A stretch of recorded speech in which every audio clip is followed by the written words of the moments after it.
À l'ère des satellites et des méga-constellations, le programme spatial chinois avance à pas de géant. Il ne suit aucune règle. Il ne nous considère pas comme un simple concurrent, mais comme un ennemi. Mais alors, pourquoi les systèmes américains ne sont-ils pas visibles? Est-ce que leur constellation est vraiment plus petite que celle du Beidou? Aujourd'hui, nous décryptons un bouleversement discret mais lourd de conséquences. Un changement de cap qui pourrait redéfinir l'avenir des systèmes mondiaux de navigation et changer radicalement la manière dont les guerres se mènent. La semaine dernière, en pleine guerre entre Israël et l'Iran, une décision capitale est passée inaperçue pour beaucoup. Téhéran a désactivé le GPS sur l'ensemble de son territoire et adopté officiellement le système de navigation par satellite chinois, le Beidou. Ce n'était pas une simple mise à jour technologique, c'était une déclaration géopolitique claire, une décision stratégique qui pourrait s'avérer payante à l'avenir, d'autant plus que le cessez-le-feu actuel, selon plusieurs analystes, n'aurait été accepté par Israël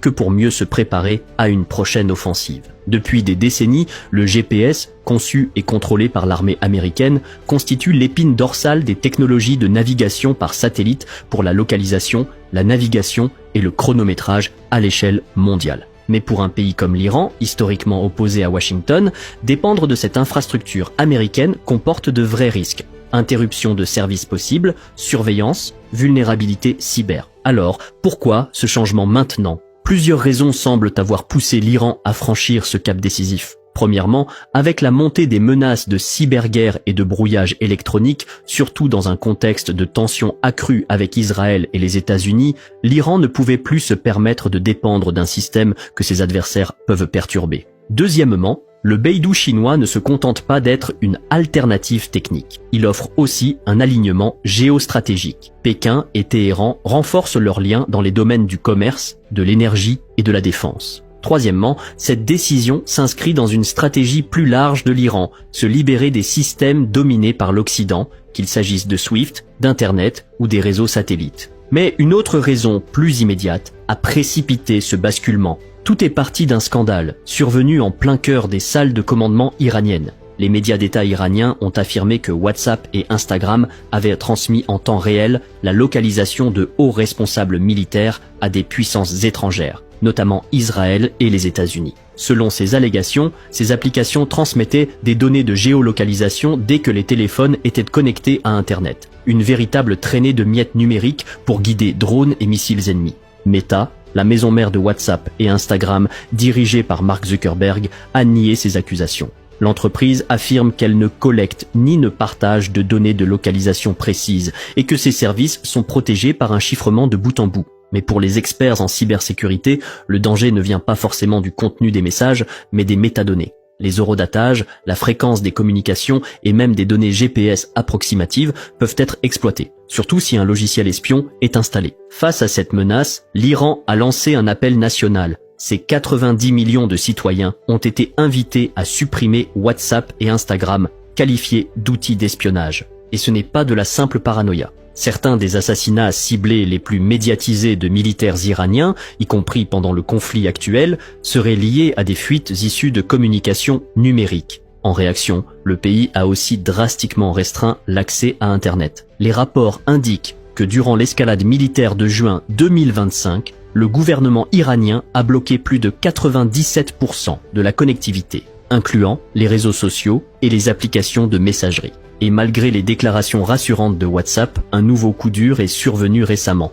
Il y a quelques jours à peine, la Chambre des représentants des États-Unis a elle aussi interdit l'utilisation de WhatsApp sur les appareils de tous ses membres. Dans une note adressée à l'ensemble de son personnel, le Bureau de la cybersécurité a qualifié WhatsApp de risque élevé pour les utilisateurs. En cause, un manque de transparence sur la protection des données, l'absence de chiffrement pour les données stockées et des failles de sécurité jugées préoccupantes. Mais cette affaire dépasse largement le simple cadre de la surveillance numérique. Ce que vous allez découvrir maintenant, c'est comment le GPS est devenu l'un des outils les plus puissants entre les mains des États-Unis. Et pourquoi la Chine a discrètement décidé de contester cette suprématie depuis l'espace. Le Beidou n'est pas un simple remplaçant. C'est aujourd'hui un sérieux concurrent du GPS, surtout dans un contexte géopolitique où les blocs technologiques sont en train de se séparer. D'un côté, la Chine, la Russie, certains pays des BRICS ou du Sud global, de l'autre, les puissances occidentales. Avec une constellation complète de satellites en orbite,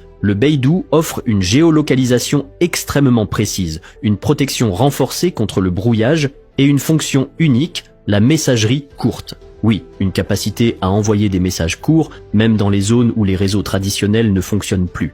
Imaginez l'utilité dans une zone de guerre, une région isolée ou après une catastrophe naturelle. Sur le plan technologique, l'Iran gagne un accès à une navigation de haute précision pour ses secteurs civils, transport routier, agriculture, télécommunications. Mais au fond, c'est surtout une question de souveraineté. L'Iran envoie un message clair, il ne veut plus dépendre des infrastructures critiques contrôlées par les États-Unis. Et à l'échelle mondiale, le Beidou prend de l'ampleur. Le choix de l'Iran montre que ce système n'est plus une solution de secours, mais un véritable premier choix pour les pays qui cherchent à se libérer de l'influence occidentale. Mais pour bien comprendre ce basculement, il faut remonter à l'origine du GPS. Tout commence pendant la guerre froide en 1957, quand l'URSS lance le Spoutnik. Des scientifiques américains découvrent alors qu'ils peuvent suivre son signal radio depuis la Terre grâce à l'effet Doppler. Ce sera le point de départ d'un projet militaire. Dans les années 60, la marine américaine développe Transit, le premier système de navigation par satellite destiné aux sous-marins. Puis, en 1973, le département de la défense des États-Unis lance officiellement le système Navstar GPS, un programme unifié, entièrement contrôlé par l'armée. Il repose sur une constellation de 24 satellites et des stations de contrôle au sol, offrant en continu des services de positionnement, de navigation et de synchronisation. En 1983, après la destruction du vol Korean Air 007 près de l'espace aérien soviétique, le président Ronald Reagan décide d'ouvrir le GPS à un usage civil. Mais avec une restriction. Le signal est volontairement dégradé pour que les civils n'aient pas accès à la même précision que l'armée. Une décision motivée par des raisons de sécurité, évidemment. Il faudra attendre 1995 pour que le GPS atteigne sa pleine fonctionnalité mondiale. Mais un tournant décisif a lieu en l'an 2000. Le président Bill Clinton met fin à la dégradation du signal. Dès lors, le grand public accède enfin à une précision bien plus élevée. Ce déblocage va tout changer. C'est ce qui rendra possible l'explosion des smartphones, des applications comme Uber, l'agriculture de précision et bien sûr les frappes militaires ultra ciblées. C'est à partir de ce moment que le GPS s'est glissé dans nos vies quotidiennes. À la fin des années 2000, partout dans le monde, de l'Europe à l'Asie, on dépend des satellites américains. Plus besoin d'imprimer des itinéraires sur MapQuest ou de se débattre avec des cartes en papier. Pour ceux qui ont connu cette époque, souvenez-vous des disputes en voiture. Tu as raté la sortie. Pourquoi tu m'as pas dit de tourner? Fais demi-tour. Le GPS a probablement sauvé bien des relations. À la fin des années 2000, avec un smartphone dans chaque poche, le GPS devient personnel. Il ne transforme pas seulement la guerre, il redéfinit nos modes de vie, nos déplacements, notre manière de communiquer. Mais derrière cette commodité se cache une dépendance bien plus profonde. Que vous livriez du riz à Karachi ou que vous guidiez un navire en mer de Chine méridionale, vous utilisiez un système que les États-Unis peuvent désactiver à tout moment. Le GPS génère des milliers de milliards de dollars d'activité à travers le monde. Selon une étude de 2024, une seule journée d'interruption du GPS coûterait 1,6 milliard de dollars, rien qu'aux États-Unis. Aujourd'hui, le GPS est géré par la US Space Force. Il en est à sa 3e génération, le GPS 3, avec un chiffrement renforcé et une meilleure résistance au brouillage. Mais rappelons-le, il reste un système sous contrôle militaire américain. En cas de conflit, l'accès peut être coupé. Autrefois roi incontesté de la navigation par satellite et instrument clé du soft power américain, le GPS fait désormais face à une concurrence grandissante. À commencer par le Beidou chinois, mais aussi Galileo pour l'Union européenne, GLONASS pour la Russie et même le système régional indien, Navig. Mais c'est bien la rivalité avec la Chine qui s'impose comme la plus stratégique. Et ce n'est pas nouveau. La Chine en a tiré les leçons dès les années 90, après avoir observé l'écrasante domination américaine lors de la guerre du Golfe en 1991 avec des frappes guidées par GPS. Les chefs militaires chinois ont alors compris une chose essentielle. Il leur fallait leur propre système. Mais c'est en 1996 que l'électrochoc a lieu, en pleine crise du détroit de Taïwan. Cette année-là, face aux avancées pro-indépendance de Taïwan et à ses premières élections démocratiques, Pékin lance une série de tests de missiles près des ports taïwanais. La réponse des États-Unis est immédiate. 2 groupes aéronavals sont déployés dans le détroit de Taïwan. Un message clair adressé à la Chine, reculez. Mais durant ce face-à-face, Pékin se rend compte de l'écart technologique. Son armée est pratiquement aveugle face aux forces américaines qui, elles, utilisent le GPS pour coordonner leurs navires et leurs avions avec une précision chirurgicale. Et surtout, la Chine réalise alors qu'elle dépend entièrement du GPS américain, un système que Washington peut couper ou dégrader à tout moment. L'année suivante, en 1997, Pékin donne son feu vert officiel au développement de son propre programme, Beidou. Le premier jalon, Beidou 1, est lancé en 2000. Il repose sur seulement 3 satellites et ne couvre qu'une zone régionale limitée. Puis vient Beidou 2 en 2012 qui étend la couverture à l'ensemble de la région Asie-Pacifique. Mais c'est avec Beidou 3, achevé en 2020, que la Chine entre dans la cour des grands. Avec cette 3e génération, Pékin atteint une capacité de navigation par satellite à l'échelle mondiale. Aujourd'hui, le système repose sur plus de 30 satellites opérationnels, capables de rivaliser avec le GPS américain dans de nombreuses zones du globe. Et ce n'est pas tout. Le Beidou bénéficie d'un atout décisif, un plus grand nombre de stations terrestres que le GPS. Ce réseau au sol permet d'amplifier le signal, de le stabiliser et d'en améliorer considérablement la précision.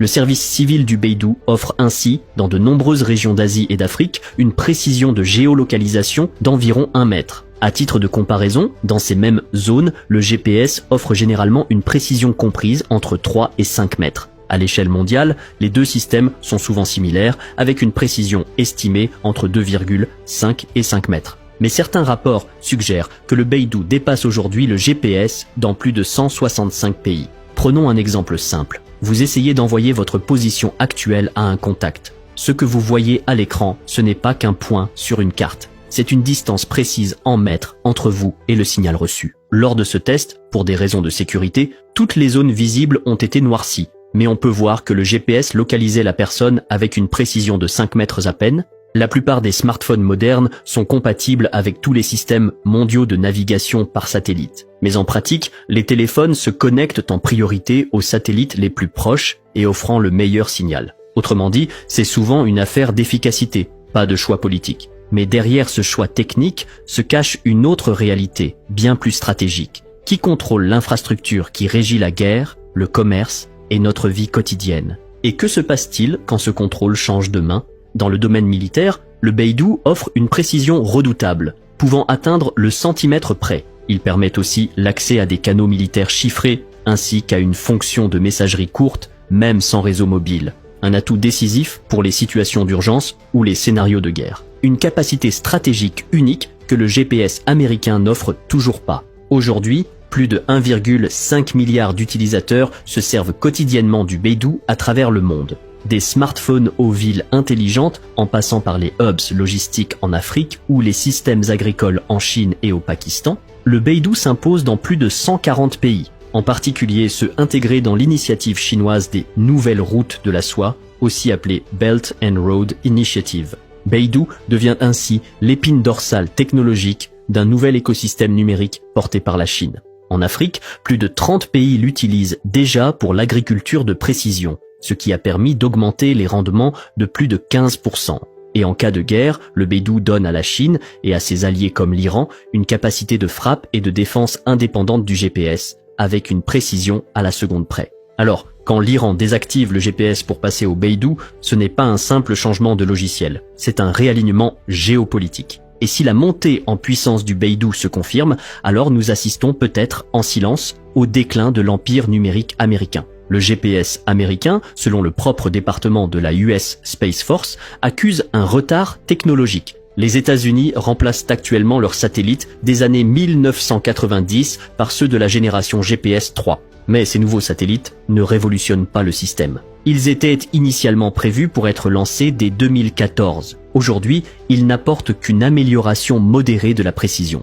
On passe d'un écart de 3 mètres à environ 1 mètre. C'est moins précis que ce que propose déjà Galileo, le système européen. Le GPS devrait ensuite évoluer vers une future génération, appelée GPS 3F, qui offrirait une navigation entièrement numérique. Mais cette mise à jour n'est pas attendue avant le milieu des années 2030. D'ici 2035, la Chine ambitionne de faire du Beidou le système de référence mondial, Mais cela ne va pas sans zone d'ombre. Contrairement aux normes strictes de protection des données en Europe, comme le RGPD, la Chine n'impose aucune régulation équivalente. Revenons à l'Iran. Pour Téhéran, le système de navigation par satellite chinois représente une montée en gamme stratégique, à un moment où les infrastructures contrôlées par l'Occident deviennent à la fois des menaces sécuritaires et des liabilités géopolitiques. En adoptant le Beidou, l'Iran accède à un réseau de navigation indépendant et sécurisé que les États-Unis ne peuvent pas désactiver comme le GPS, et les conséquences militaires sont immédiates.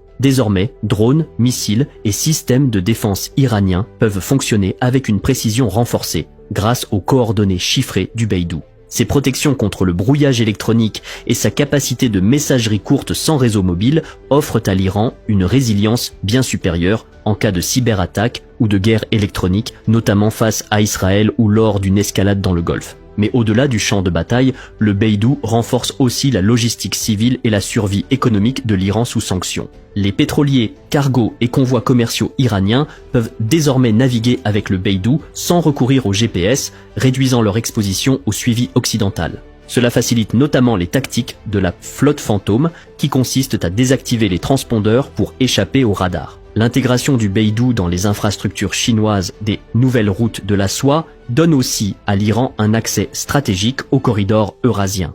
Téhéran renforce ainsi ses connexions vers l'Asie centrale et la région caspienne. Mais au-delà du commerce, c'est un message symbolique. L'Iran affiche son pivot technologique, discret mais ferme, loin de l'hégémonie numérique occidentale, et vers une alternative chinoise où la souveraineté ne se joue plus seulement par les missiles et les traités, mais aussi par des signaux satellites et des lignes de code.